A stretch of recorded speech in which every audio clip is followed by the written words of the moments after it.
Here's a quick tip for your Instant Pot. Do you want to try pot-in-pot cooking? Super easy to do. It sounds a lot more complicated than it actually is. Why would you be interested in even trying something like this? Well, because sometimes you've got dishes like this gilla masala or wet masala that don't have a lot of moisture in them. And you don't want to add water to this. You'll ruin it. But you must have a level of water in your Instant Pot or pressure cooker to cook safely. So what you do is you separate your water. I've actually put already 2 cups of water in here. Let's see if you can see that. I can move this a little bit. There you go. See? 2 cups of water. It would have ruined my Punjabi masala, my gilla masala. So instead, I cooked it on saute. You can look at my recipe on indianazapplepie.com. And then I put 2 cups of water into my pot.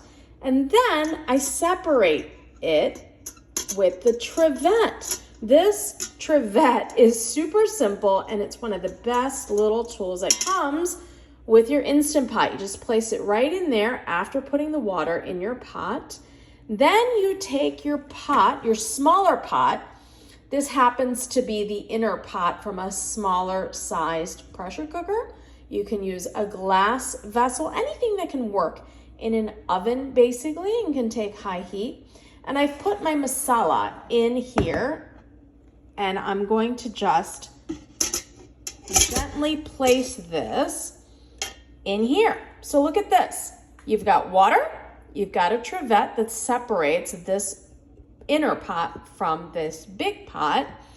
And then I'm going to close the lid and cook this on high pressure. So the idea is whatever's in here is going to cook, and it's going to cook super safely because there is water in the pot. We're never going to worry about this inner pot because it is a pressure cooker safe inner pot.